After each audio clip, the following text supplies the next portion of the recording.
Mari kita bersatu hati di dalam doa. Terima kasih Tuhan Yesus atas kebaikan-Mu kepada kami semua anak-anak. Satu minggu lamanya, siang dan malam, Engkau selalu bersama-sama dengan kami dalam aktivitas kami, sehingga segala apa yang kami lakukan sesuai dengan kehendak. Engkau menjauhkan kami dari segala sakit, penyakit, dan mara bahaya dan bencana alam. Dan itu semua hanya karena belas kasihan-Mu kepada kami semua anak-anak, baik yang ada di Jum dan di luar sana. Tuhan Yesus, ini kami, manusia berdosa yang hina yang tidak pantas menyebutkan nama. Saat ini kami mohon, banyak sekali pelanggaran, kesalahan, dosa-dosa kami yang kami perbuat. Baik yang secara sengaja maupun yang tidak, satupun tidak ada yang tersembunyi bagi. Engkau maha mengetahui. Kami mohon pengampunan segala dosa dan pelanggaran kami. Ampunilah kami. Suci kuduskanlah kami dengan kuasa darah-Mu yang kudus yang sudah tercurah dari tiang kayu salib. Dan pakailah kami dan baharui hidup kami dengan kuasa Roh Kudus-Mu. Sehingga apa yang kami lakukan, semua sesuai dengan kehendak-Mu yang di surga. Sementara kami akan mempersiapkan hati kami untuk mendengarkan kebenaran firman. Dan terlebih dahulu, kami yang menyampaikan terbatas karena hanya manusia berdosa yang tidak tahu apa-apa. Dan Engkau yang berbicara kepada semua anak-anak, pakailah lidah, bibir saya, urapi dengan kuasa Roh-Mu yang kudus. Jadikan pedang bermata dua, sehingga bisa mengubah setiap hati yang mendengar. Dan sesuai dengan kehendak-Mu yang Kau kehendaki, Roh Kudus-Mu yang akan bekerja. Kami mengerti bahwa kuasa kegelapan tidak tenang akan kebenaran firman, akan mengganggu semua kefokusan kami untuk mendengarkan kebenaran firman yang memakai semua organ-organ tubuh kami, mata kami, telinga kami, hati kami, pikiran kami, untuk menjauhkan dari mendengarkan kebenaran firman. Kami usir, kami patahkan di dalam nama Tuhan kami Yesus Kristus segala kuasa-kuasa kegelapan, roh penghulu di udara, dalam nama Tuhan Yesus. Bungkus kami dengan kuasa darah-Mu yang kudus. Bentengin kami masing-masing pribadi, tiang awan di siang hari dan tiang api di malam hari. Ini doa kami yang tidak sempurna ini. Dan biarlah segala puji, syukur, sembah, sujud, kuasa dan kemuliaan hanya kami anggungkan di dalam nama Tuhan Yesus Kristus. Haleluya, haleluya, haleluya. Amin. Mari kita baca firman Tuhan yang kita kutip dari Kejadian pasal 39, Perjanjian Lama, Kejadian pasal 39 ayat 11 sampai 20. Sekali lagi, Perjanjian Lama, Kejadian pasal 39 ayat 11 sampai 20. Kalau kita sudah dapat, mari kita bacakan bersama-sama di dalam nama Tuhan Yesus Kristus. Ayat yang ke-11. Pada suatu hari, masuklah Yusuf ke dalam rumah untuk melakukan pekerjaan. Pekerjaannya sedang dari seisi rumah itu, seorang pun tidak ada di rumah. 12. Lalu perempuan itu memegang baju Yusuf sambil berkata, marilah tidur dengan aku.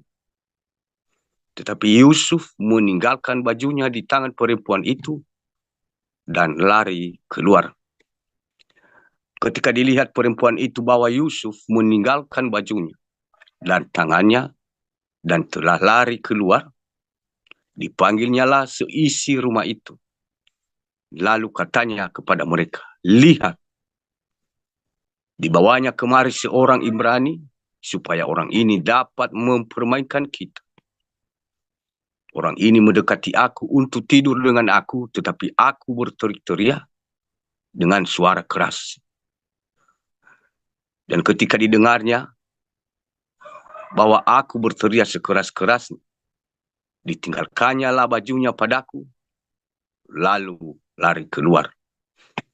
Juga ditaruhnya baju Yusuf itu di sisinya sampai tuan rumah pulang. Perkataan itu jugalah yang diceritakan perempuan itu kepada Potifar. Katanya, hamba orang Ibrani yang kau bawa kemari itu datang kepadaku untuk mempermainkan aku. Tetapi ketika aku berteriak sekeras-kerasnya, ditinggalkannya bajunya padaku. Lalu ia lari keluar. Baru saja didengar oleh tuannya perkataan yang diceritakan istrinya kepadanya. Begini begitulah aku diperlakukan oleh hambamu itu. Maka bangkitlah amarahnya. 20. Lalu Yusuf ditangkap oleh tuan dan dimasukkan ke dalam penjara tempat tahanan-tahanan raja dikurung.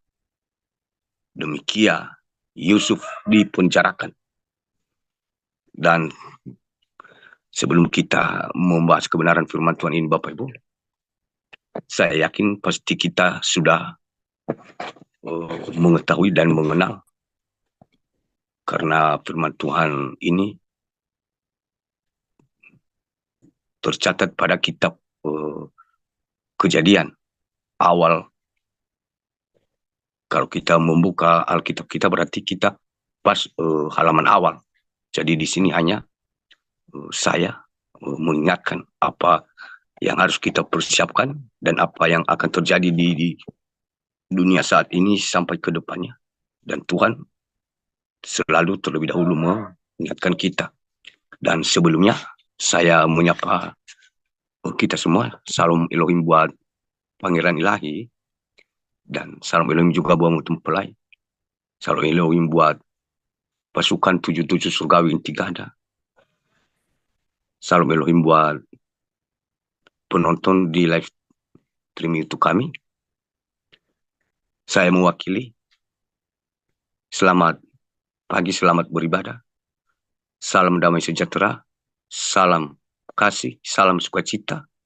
Biar segala puji syukur, hormat, kuasa, dan kemuliaan hanya bagi nama Tuhan kita Yesus Kristus. Haleluya, amin. Dan kebenaran firman Tuhan yang telah kita bacakan ini, dan inilah kebenaran firman Tuhan itu dikatakan ya dan amin. Karena segala sesuatu yang dituliskan sebelum terjadi, dan semua akan terjadi pada saatnya. Dan semua yang terjadi itu, dan diingatkan kembali kepada kita masing-masing setiap anak-anaknya, supaya kita berhati-hati untuk menghadapi keadaan atau zaman-zaman itu. Karena kebenaran firman Tuhan itu berlaku dari awal dunia sampai akhirat. Jadi kadang kita berpikir bahwa firman Tuhan itu ya anggap biasa-biasa saja. Karena bencana dari awal dunia diciptakan sudah ada bencana. Dari Nuh sudah ada bencana. Tapi sampai sekarang firman Tuhan mengatakan dekat Tuhan Yesus kembali. Jadi dari dulu. Jadi sudah berapa ribu tahun ya. Jadi dari dulu. Jadi itu juga ya kadang membuat kita,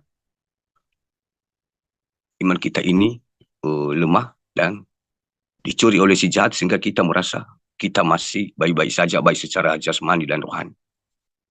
Dan dalam kebenaran firman Tuhan yang telah kita bacakan ini tadi, di sini secara garis besar ada dua yang harus kita perhatikan. Di dunia ini, kita melakukan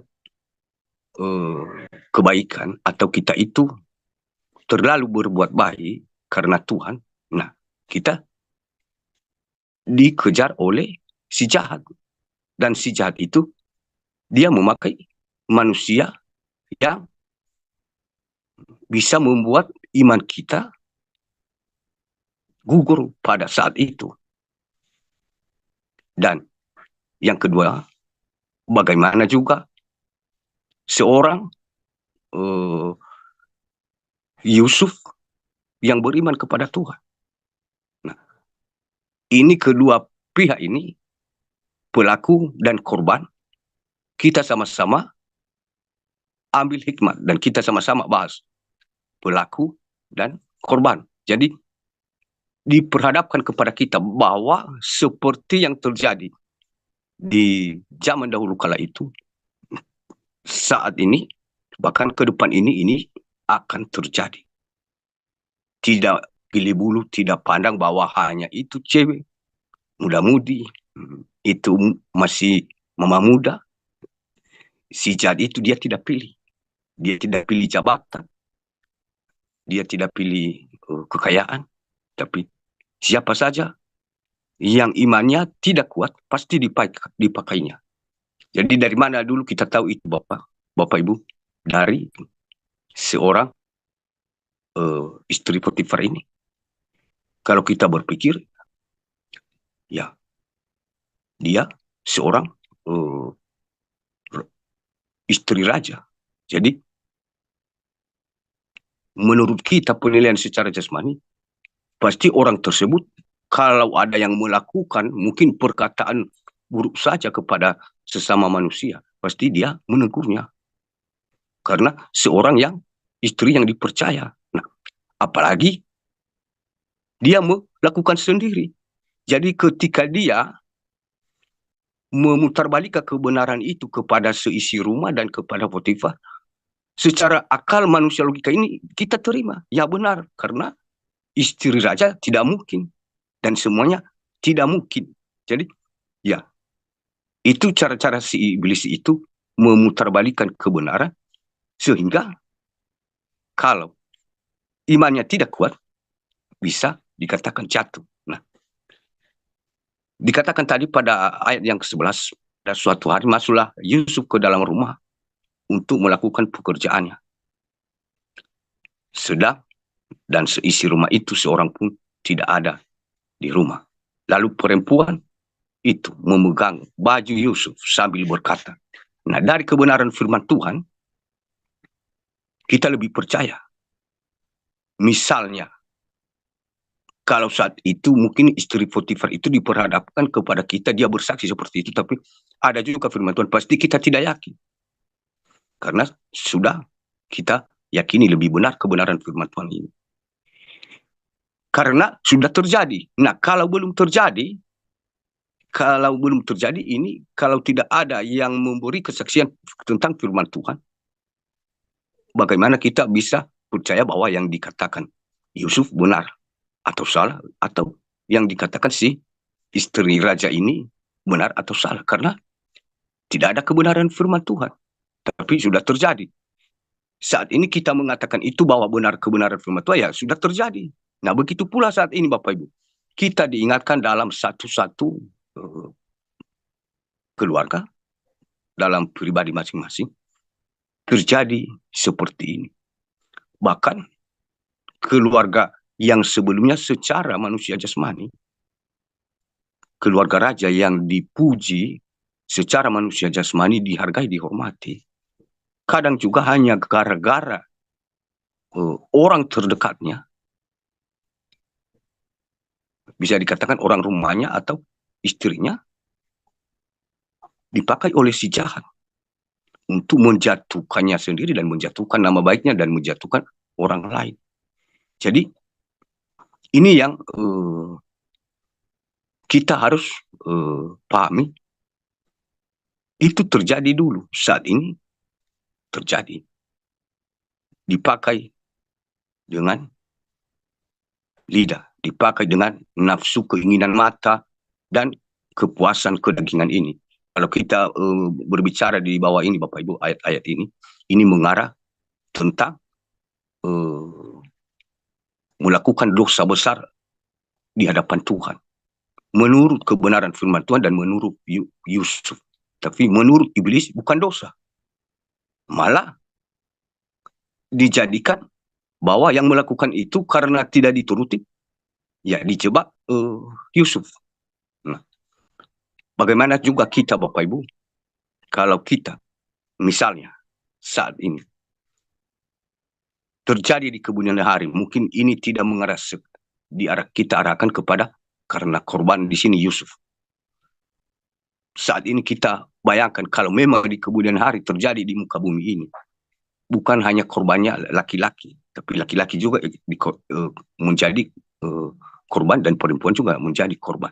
Nah, bagaimana kita menghadapinya tentang hal itu? Contoh, dalam keluarga kita, saya bisa jaga diri saya. Nah, dalam keluarga kita, mungkin anak, saudara, yang penting satu keluarga. Terjadi hal seperti itu, dipakai setan, terus dia memakai si keluarga kita itu untuk menjatuhkan iman kita sekeluarga. Bagaimana kita mempercayainya, bagaimana harus kita menghadapinya. Dan yang kedua adalah bagaimana kita membenarinya kembali. Ini sangat susah. Itu yang lebih parah. Nah, di sini Bapak Ibu, kita diingatkan dalam satu keluarga, bahkan dalam pribadi ini bergejolak ciri-ciri seperti sifat istri, sifat tifar itu. Kalau si iblis itu sudah memakai manusia, sangat sulit untuk dibedakan Bapak Ibu, karena dia terlihat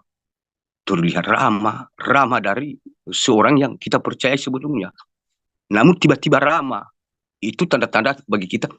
Kadang hanya tiba-tiba, tidak bertahan selamanya. Jadi kadang tiba-tiba baik, tiba-tiba senyuman itu menawan hati kita.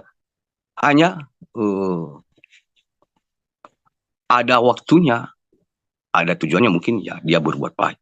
Nah, di sini juga dia melakukan yang pertama tadi, dia memegang baju.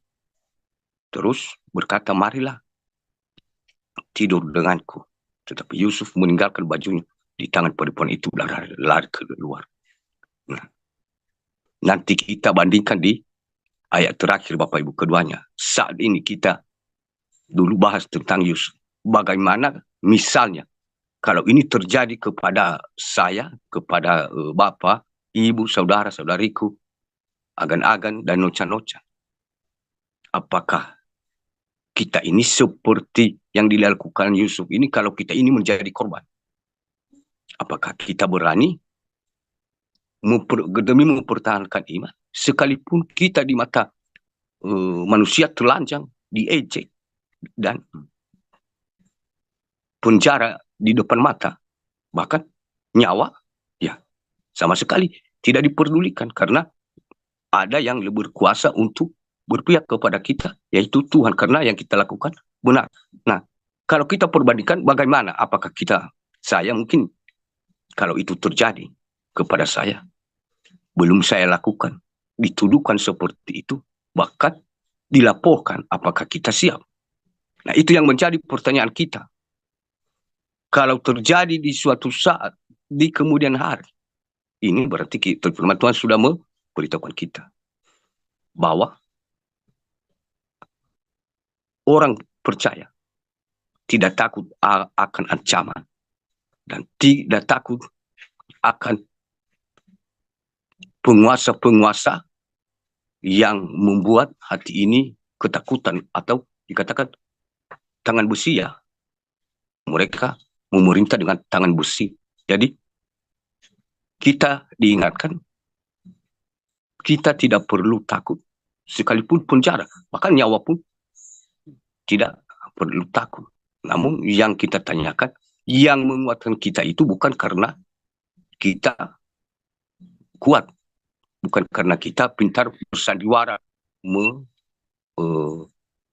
memutarbalikkan kebenaran dan memutarbalikkan kesalahan itu. Jadi, atau saling berdebat, bukan, tapi karena kita percaya berjalan sesuai dengan kebenaran firman Tuhan, dan karena firman Tuhan itu Tuhan sendiri, maka karena kita berkenan di hadapannya, pasti kita dikasihinya, dilindunginya.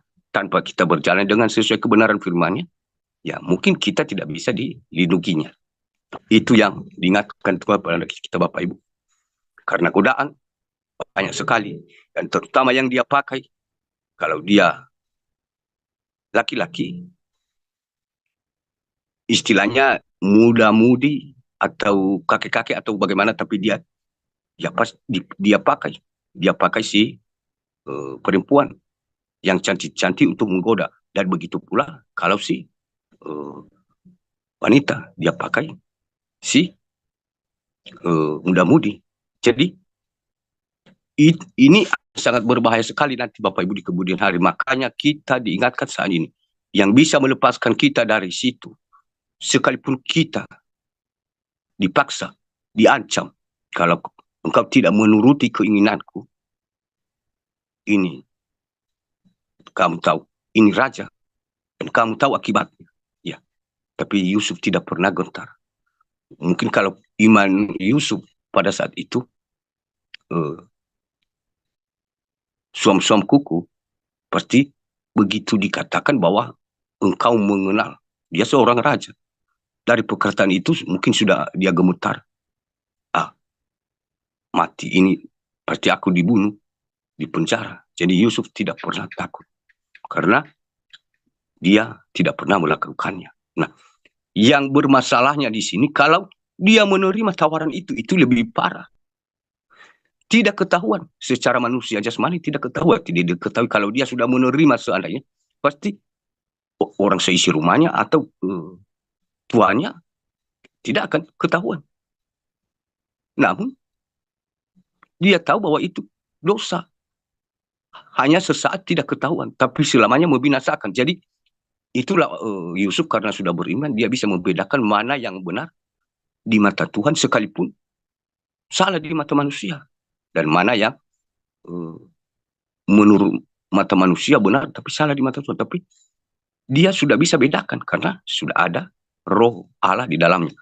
Sama seperti kita saat ini, pasti saya yakin kita semua sudah ada roh Tuhan, sudah ada roh Tuhan Yesus berdiam di dalam diri kita. Kita bisa membedakan. Sekalipun kita ditawarkan, jadi kita pasti tidak menerimanya.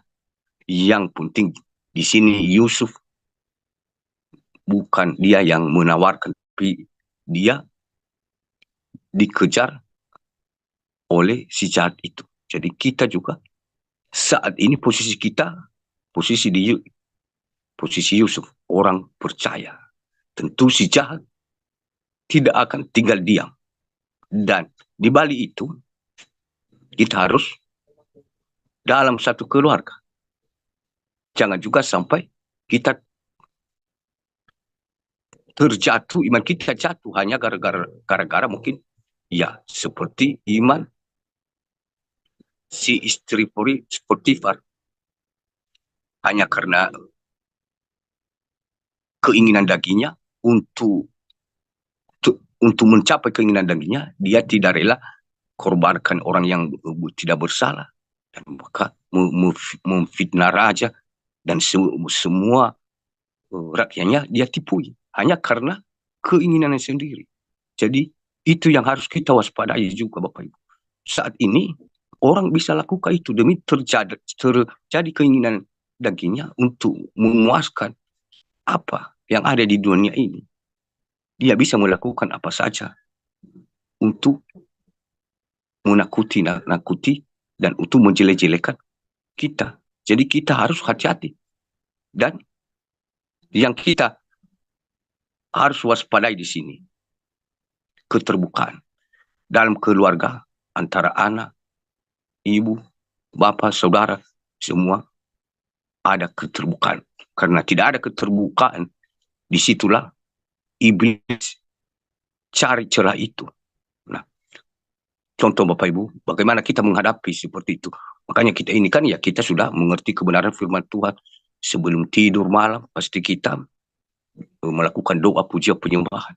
Nah, itu bagusnya Bapak Ibu ya biasanya. Kita berkumpul semua. Kita berkumpul seperti melingkar ya di suatu ruangan kan mungkin ya yang bisa muat kan. Kita berkumpul. Jadi kita membentuk seperti lingkaran. Jadi kita itu bersatu dalam memuji dan memuliakan Tuhan. Jadi mungkin sebelum jam-jam atau waktu berdoa itu, mungkin 15 menit sebelumnya kan kita sudah berkumpul, tapi kita saling cerita kan. Cerita sehingga kebanyakan orang tua itu dengan anak seperti agak apa ya, zaman-zaman ini agak seperti jauh. Dia tidak langsung terbuka. Kalau hanya ketemu sesaat mungkin ya ketemu di ruang tamu hanya sesaat. Tapi dengan cara seperti ini pagi, sore ya malam kita berkumpul dan karena sering terbuka kita menjadi saling mengerti apa yang tidak disukai oleh seseorang kepada kita dan begitu pula sebaliknya sehingga kita itu dikatakan keluarga ada damai, ada bahagia karena transparan. Jadi dari situ kita bisa terbuka di kemudian hari apapun karena kita sudah terbiasa kan selalu curhat dan kadang lagi itu harus kita bersalam-salaman. Jangan kita mengatakan aku ini malu. Tuhan sudah tahu kita ini ya nggak usah bersalaman macam orang lain saja. Jadi memang itu cara-cara si jahat. Dia tidak suka kalau kebaikan atau kebenaran itu sedikit saja kita lakukan. Apalagi kalau kebenaran itu memang harganya besar. Dia pakai cara itu sepelekan. Jadi memang cara-cara si jahat itu ya sangat tidak terpikirkan oleh kita Bapak Ibu. Sama dengan alasannya sama si Yusuf tadi, hanya baju. Nah, hanya baju karena bukan bukan juga dalam arti baju ini yang ditinggalkan Yusuf karena melakukan sesuatu tapi karena dia memegang Yusuf tapi ya daripada Yusuf di fitnah imannya mati atau nama Tuhan Yesus terolok-olok dalam dirinya, makanya dia tinggalkan bajunya itu, tapi hanya baju dia pakai Bapak Ibu. Belum dia pakai alasan yang lain. Jadi kalau si jahat memakai manusia itu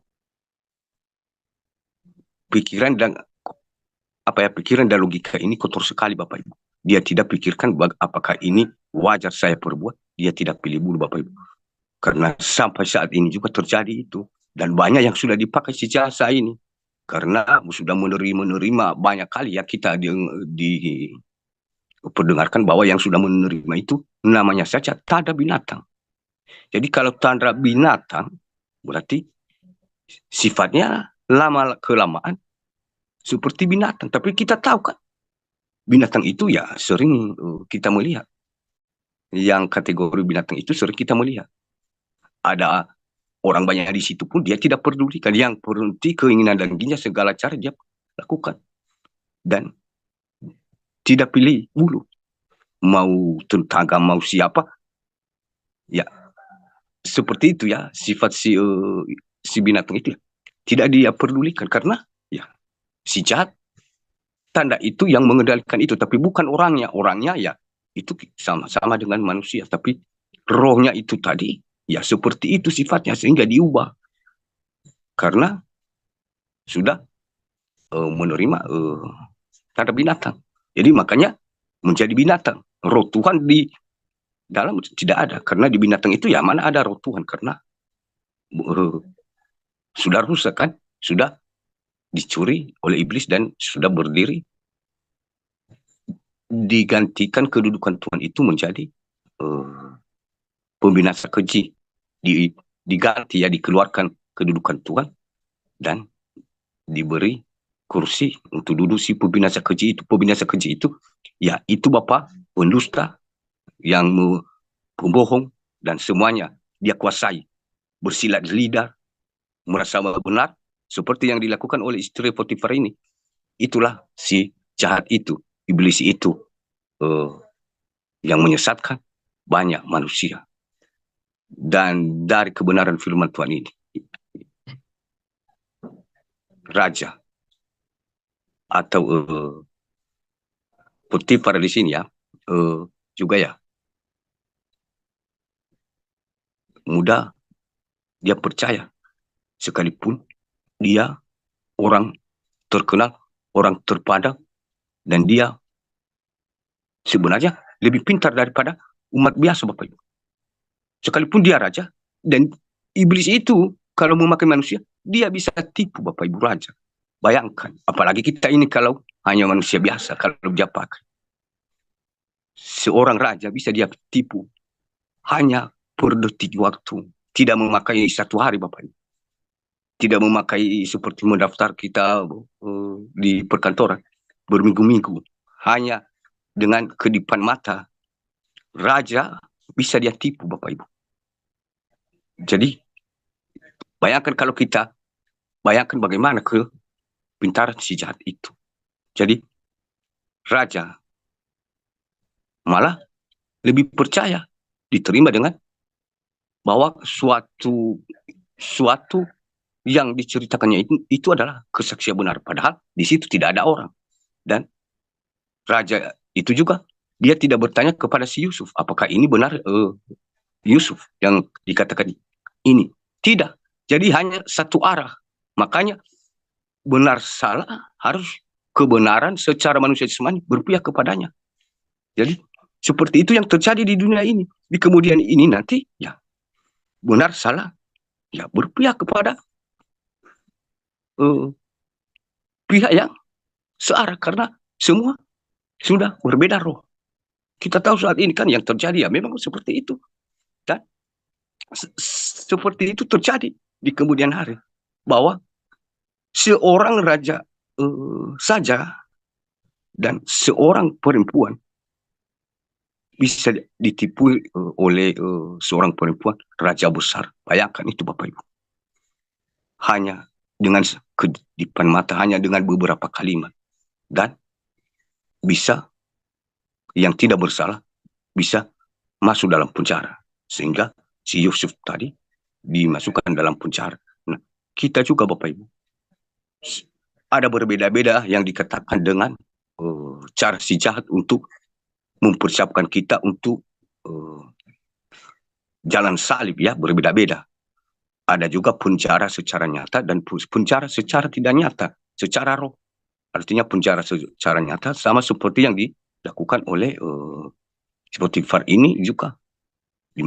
Yusuf masuk ke penjara, itu penjara nyata. Nah, kadang juga itu tidak terjadi Bapak Ibu. Jadi secara roh juga terpenjara roh kita ini. Karena diganggu, kita mempertahankan kan biar tidak terlihat kepada orang lain. Padahal hati kita, pikiran kita sebenarnya memikirkan seperti hal-hal yang dilakukan oleh si istri Potifar ini. Jadi itu ya, roh kita yang terganggu seperti di penjara. Sehingga kalau ada yang mau ngomong sama kita di sebelah kita, kita tidak mengerti. Sehingga ketika dia mungkin menepis kita, baru kita seperti kaget. Karena roh kita ini sudah tertawan. Perasaan, pikiran kita ini sudah terpusat ke suatu rencana yang harus kita inginkan. Dan di sini kita diingatkan Bapak Ibu, kita jangan berpihak kepada si Potifar, istri Potifar, dan seisi rumahnya. Jadi itu pelajaran bagi kita bahwa cara si jahat memang sangat tampak terlihat mulus dan seperti benar. Dan diingatkan kita memilih posisi Yusuf, mempertahankan iman kita, sekalipun penjara, sekalipun nyawa, kita tidak perlu takut. Walaupun nanti di kemudian hari ini bergerak seperti yang terjadi ini, penjara ujungnya, karena menurut raja dosa besar yang dilakukan ya itu harus penjara. Tapi nanti di kemudian hari ini juga kita tidak melakukan dosa apa-apa pun, kita dipenjara karena tidak menuruti kebenaran menurut dunia. Jadi itulah saat ini perbedaan kita ini dalam dua dunia.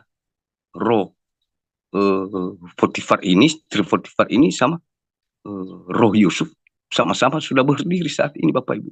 Jadi semua yang melakukan kebenaran akan berhadapan dengan ya berbeda-beda.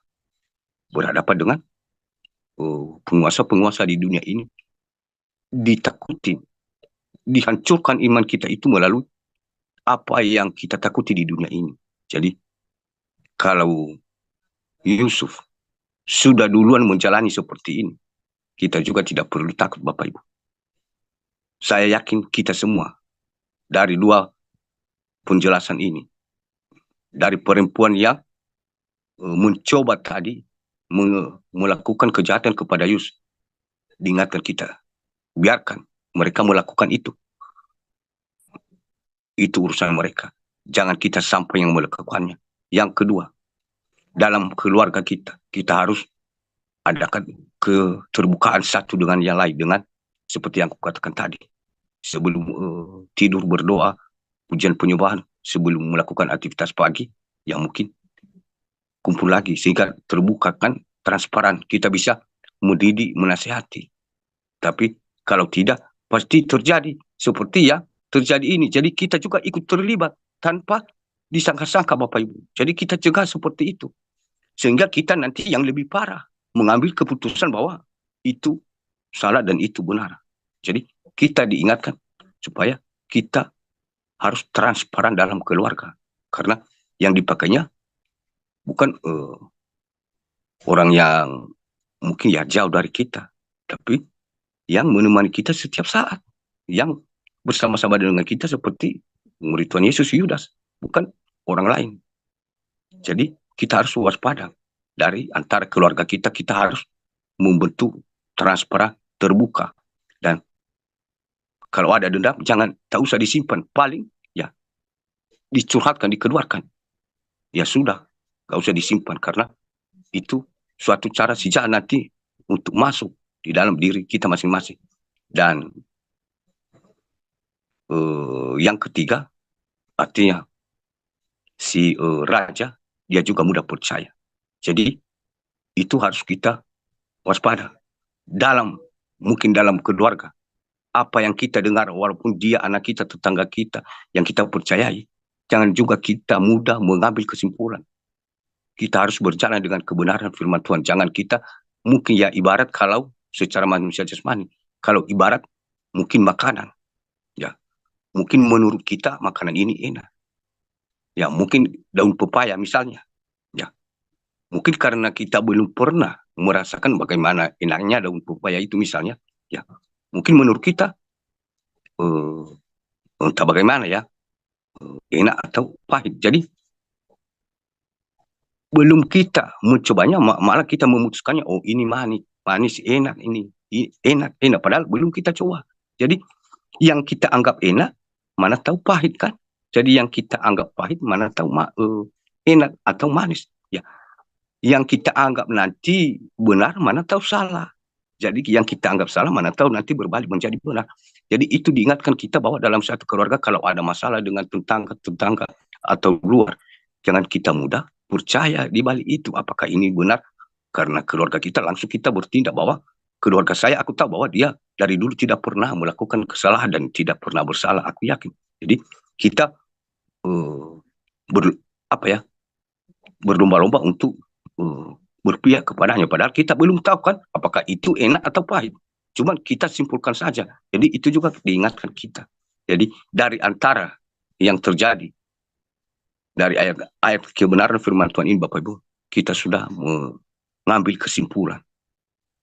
Kita sudah melihat bagaimana seorang perempuan kalau dipakai si jahat, dipakai tubuh, dipakai bibir, dipakai lidah, semuanya dipakai, sangat pintar. Dan hanya seketika dia bisa perjuangkan, bahkan raja pun dia bisa jatuhkan, dia tundukkan, takluk kepadanya hanya dengan per detik dan beberapa kalimat. Tidak banyak, Bapak Ibu, tidak seperti kita ini. Kita repot-repot menyaksikan kebenaran, malah dijadikan bahan cemooh. Jadi tidak seperti itu kalau si jahat itu memakai manusia. Dan yang kedua, seperti yang aku katakan tadi, kita harus transparan dalam keluarga, terbuka antara anak. Kalau ada perselisihan mungkin antara ayah dan mama, antara mama dan anak, orang tua, ya segera diperbaiki, dibetulin. Dan dalam mengambil kesimpulan, dalam keluarga apa yang kita dengar, jangan mudah kita percaya. Mungkin kita iakan saja, tapi hati kita, apakah ini benar? Karena di situ juga itu cara si jahat untuk menjatuhkan kita. Dan di balik itu, kita juga harus siap menerima apa yang terjadi. Seperti Yusuf, dia tidak takut sekalipun penjara, dan tidak dia marah-marah atau berkata, ya saya ini tidak bersalah. Jadi karena dia tahu bahwa Tuhan ada di pihak dia. Jadi dari kebenaran firman Tuhan ini, Bapak Ibu, akan terjadi di kemudian hari, bahkan masih lama kemudian hari, tapi ini sudah mulai akan terjadi, Bapak Ibu. Kita harus waspada, karena roh si Potifar ini sangat berbahaya. Kalau secara singkat ya, kita akhiri firman Tuhan di ayat 21 ini, tetapi Tuhan menyertai Yusuf dan melimpahkan kasih setianya kepadanya dan membuat Yusuf kesayangan bagi penjara itu. Nah, ini yang menjadi kekuatan kita untuk menghadapi segala apa yang terjadi di kemudian hari ini dan mulai saat ini, Bapak Ibu. Ayat yang 21 ini, tetapi Tuhan menyertai. Dan tanpa diingatkan, kita sudah pernah mengetahui, bahkan kita sering mengatakan Tuhan Yesus menyertai.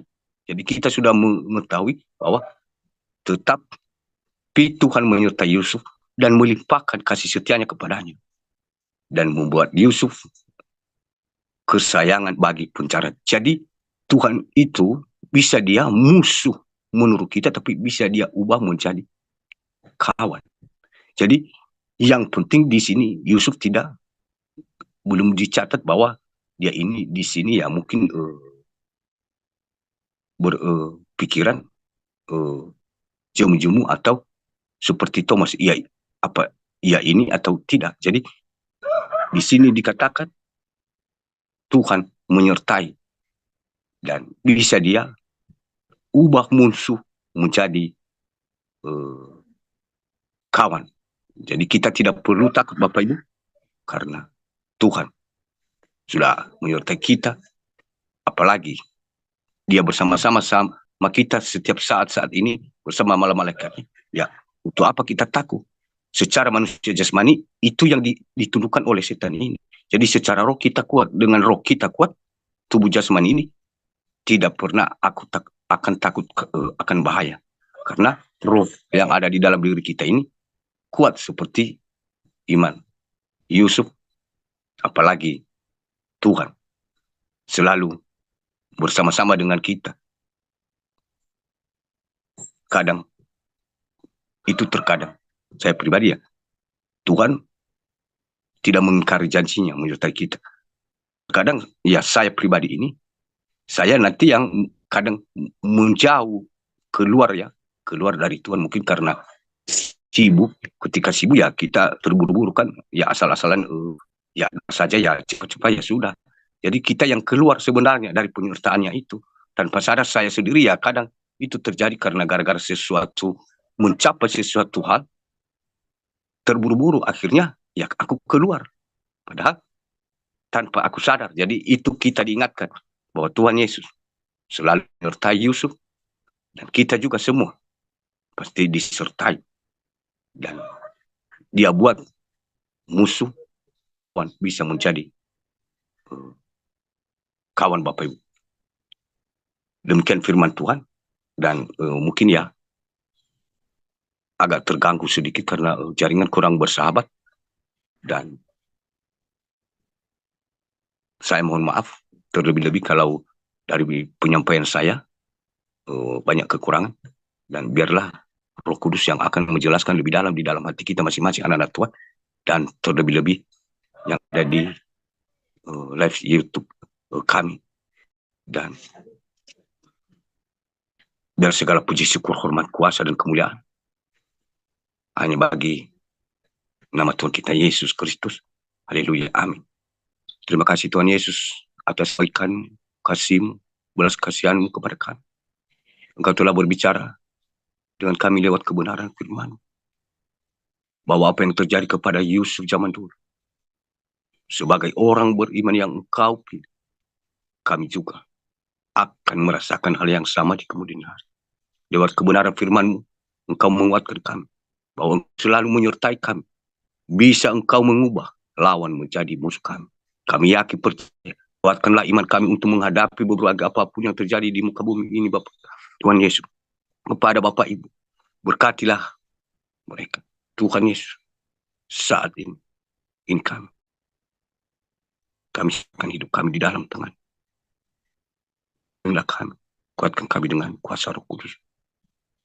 Kebenaran firman-Mu ini, setiap kami bisa menjadi pedang penguatan buat kami, masing-masing anak-anak. Terlebih-lebih, sifat seperti Firaun ini, dan sifat raja ini yang mengambil keputusan dengan kuasanya sendiri, tanpa tahu kebenaran. Jauhkanlah dari kami, anak-anak, semua yang ada di live stream itu kami. Roh-roh tersebut, Engkau lepaskan dan bebaskan mereka dari roh tersebut, Tuhan Yesus. Terlebih darah dan tubuh-Mu yang telah Engkau berikan dengan cuma-cuma kepada kami semua anak-anak, untuk menghapuskan dosa dan kesalahan pelanggaran kami. Tuhan Yesus, terima kasih atas kebaikan-Mu kepada kami yang selalu tercurah setiap saat.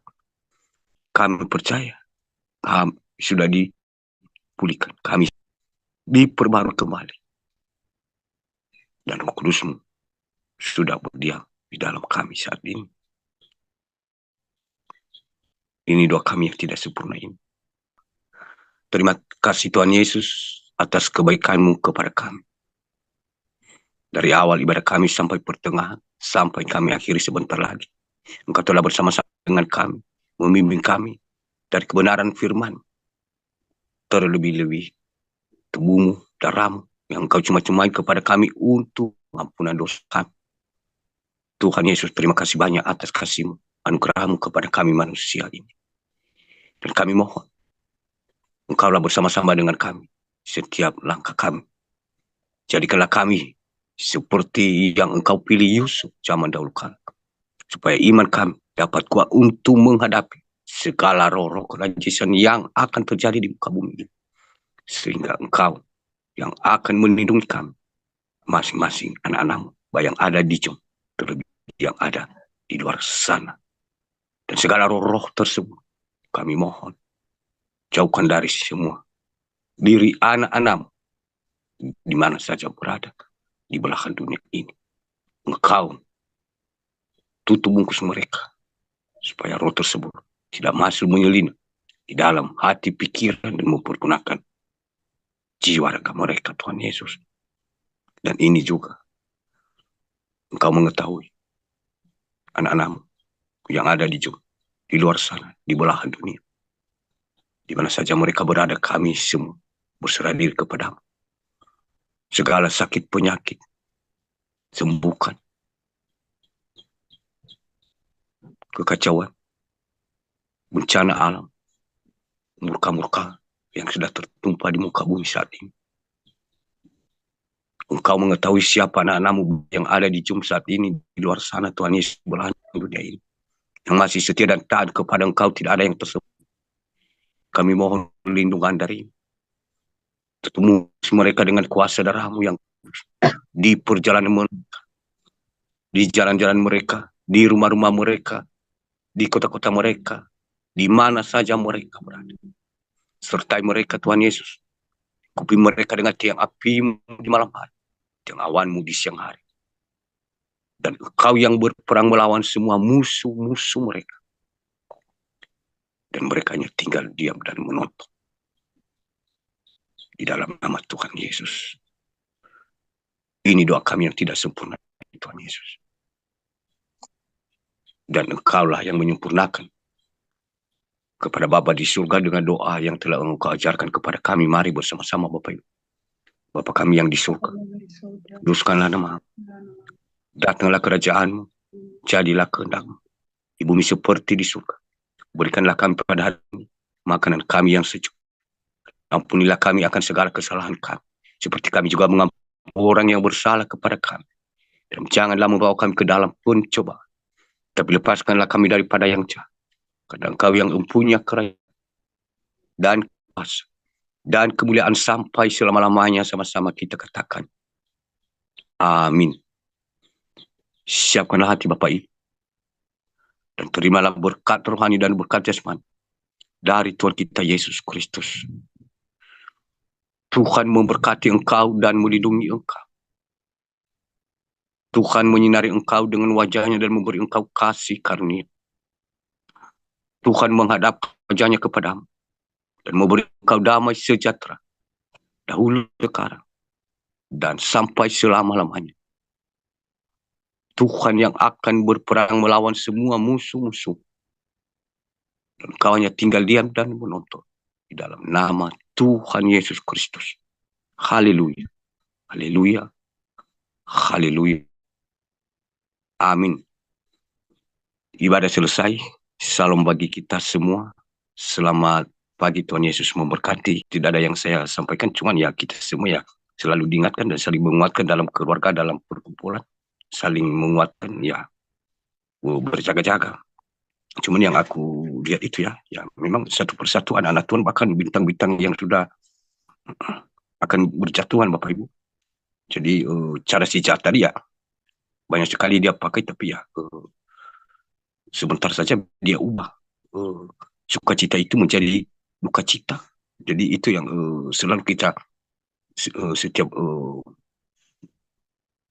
berkata-kata harus berjaga-jaga. Artinya ibarat berjaga-jaga itu kita mengerti bahwa kita ini ibarat ya sebelum kalau keluar, sebelum mungkin ya ada hujan tidak ada hujan, tapi kita menyediakan payung misalnya kan, tidak ada salahnya hujan tidak hujan misalnya kan, kalau jalan kaki ya tidak ada apa salahnya kalau kita tak sediakan payungnya, mau hujan mau tidak. Jadi itu dikatakan berjaga-jaga, jangan sampai sudah kita basah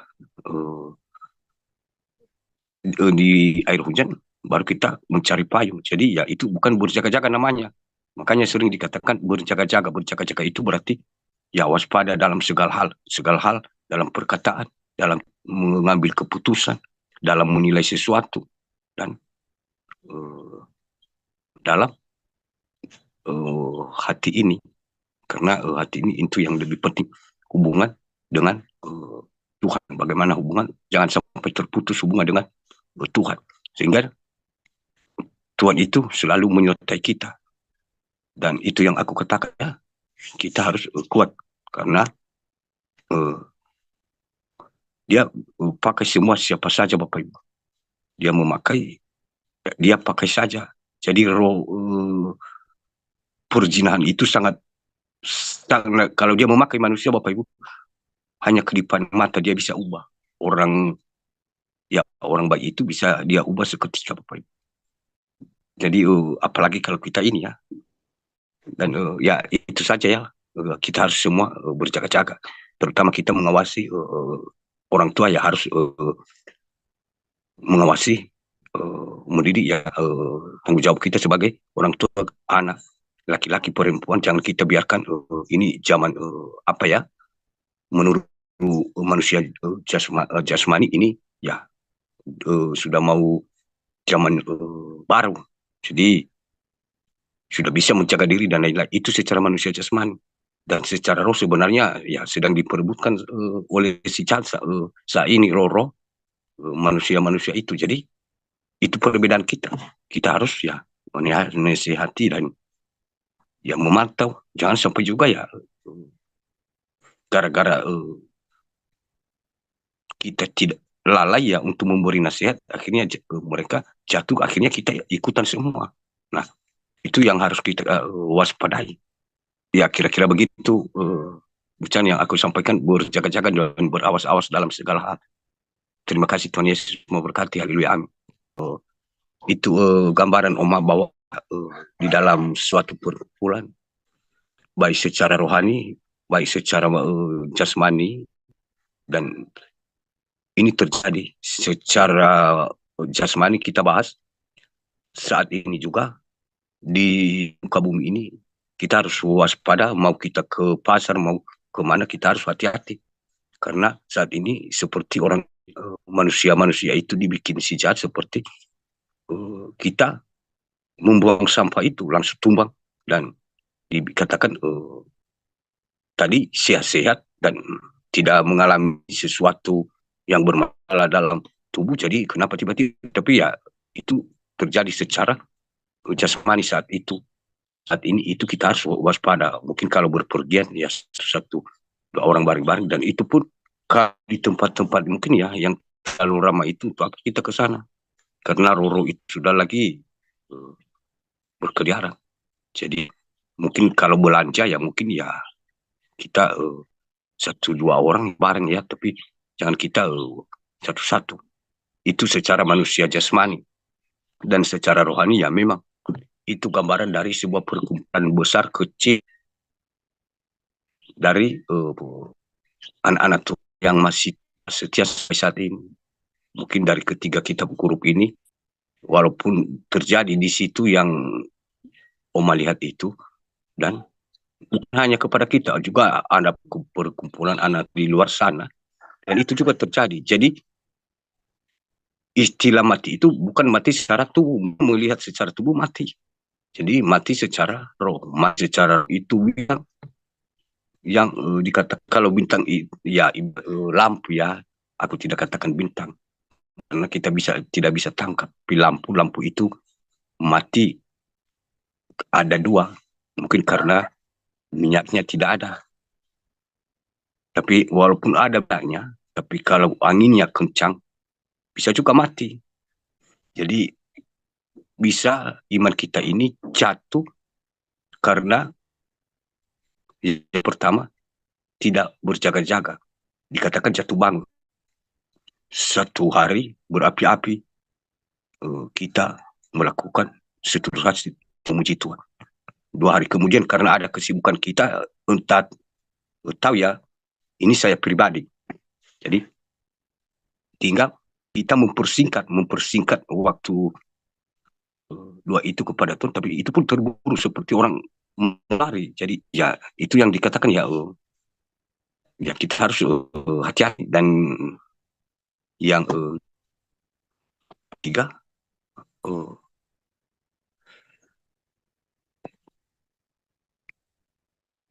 kita harus jaga hubungan kita dengan Tuhan. Kita periksa minyak dan cahayanya redup atau tidak. Jadi kita bisa tahu sendiri dalam aktivitas kita, Bapak Ibu.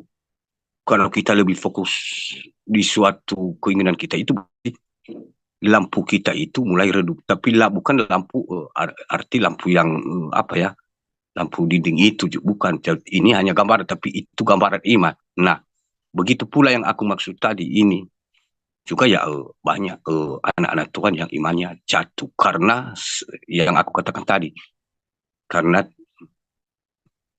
berminyak, tapi karena goncangan, karena seperti yang terjadi kepada Yusuf. Tapi diancam begitu, kamu tidak takut raja, disiksa, masuk penjara, dan bisa nyawa mulai. Berarti itu angin goncangan, tapi walaupun minyaknya ada, mati karena kencang anginnya kan. Jadi itu ibarat iman, tapi kita harus hati-hati. Dan yang kedua, ya karena yang aku katakan tadi, terburu-buru mengejar sesuatu, akhirnya asal-asalan dan dipersingkat doa puja penyembahan kepada Tuhan. Akhirnya kita sedang mencuri itu ya sama dengan bukan hanya si iblis. Kita mencuri waktu kita kepada Tuhan ya. Bukan hanya iblis, dia juga iblis memakai pencuri, tapi kita juga sedang mencuri. Sebenarnya waktu kita itu kepada Tuhan 5 menit itu kita sudah belajar untuk waktu itu kita memberi kepada Tuhan. Tapi karena sesuatu yang kita kejar, kita curi menjadi 2 menit lagi, 3 menit kita curi. Nah, sama saja berarti ya kita juga mencuri. Kadang tanpa terasa saya mengatakan, pencuri itu hanya si iblis. Padahal saya sendiri juga kadang mencuri seperti itu karena terburu-buru mengejar sesuatu waktu. Yang 5 menit biasanya waktu kepada Tuhan aku curi, yang 2 menit, tapi ya 3 menit kepada Tuhan ya sudah. Jadi itu saya pribadi, dan kepada kita semua tidak terjadi. Jadi itu gambaran itu bucat Oma bahwa di antara orang-orang percaya banyak jatuh. Dan sekalipun orang-orang menganggap, ini hebat, ini benar, dia sudah SS atau bagaimana ya, bisa dipercaya, ini terbesar terkenal. Ya menurut kita baik, seperti yang ya iya baik menurut manusia, tapi belum tentu benar di hadapan Tuhan. Menurut seperti raja yang tadi, menurutnya ya baik, benar, tapi sebenarnya dalam rencana firman Tuhan sudah kita bilangkan bahwa si raja ini dibodohi juga oleh si jahat. Malah dia menganggap kesalahan menjadi kebenaran. Jadi seperti itu yang terjadi. Jangan kita berpedoman dengan yang dilihat. Mungkin terlihat dia itu pintar mengenal firman Tuhan, dan ini tidak bisa membaca pun ya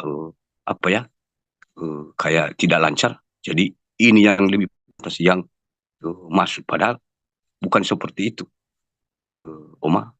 Jadi kita juga diingatkan, ya memang terjadi ya, apalagi kalau memang ketiga grup ini itu terjadi karena yang diincarnya itu sebenarnya ya yang ketiga ini, karena ini ya dari yang lain, karena ini yang dikatakan seperti jadi jangan kita berkata, lah ada juga anak-anak Tuhan di luar sana, tapi kenapa mereka itu bukan seperti kita ini? Mereka tidak pernah melihat ibadah 2 kali, malam pagi, terus mereka tidak apa-apa saja. Ya, mereka dengan kita berbeda, karena kita ke depan presiden misalnya dengan umat kan ya berbeda lah, semua berbeda dari cara berkata, dari cara penghargaan berbeda. Jadi kita sama-sama manusia, kita sama-sama warga negara Indonesia, tapi kan berbeda. Jadi, misalnya seperti ya kurang lebih, biar kita tangkapi, jangan sampai kita membandingkan orang luar itu dengan kita. Kita juga roh itu masuk ke kita. Oh, ya udah. Mungkin kalau 6 hari dalam seminggu cukup 3 kali, 4 kali ya sudah. Nah, itu tertransfer roh itu sehingga kita terpengaruh dengan yang kita bandingkan tadi. Jadi kita juga harus hati-hati. Jadi itu kira-kira Omah yang seperti itu. Karena ya banyak lah, banyak yang akan jatuh ya, karena ya iblis itu memang bagaimana ya, sebelum terjadi kita menganggap ya bisa saya kalahkan nanti. Padahal ketika terjadi seperti nanti, bodoh Bapak Ibu kita dibikin ya. Semua pada bodoh. Jadi itu karena sihir-sihirnya itu kan, asap-asap hitam itu, sisirnya itu di materai kan semua anak-anak Tuhan. Ya, makanya bisa seperti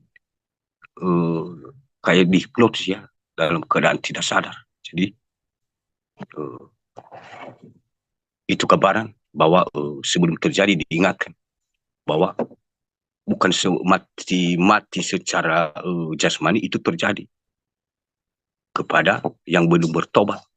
Jadi bukan dalam arti juga kita ini tidak mati, tapi mati secara jasmani, dan yang kita utamakan bukan jasmani. Mati jasmani ya biarkan, tapi roh yang sedang kita hidupkan. Jadi itu mati secara roh, dan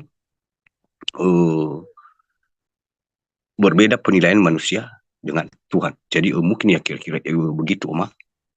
Dan terima kasih banyak, dan Tuhan Yesus memberkati.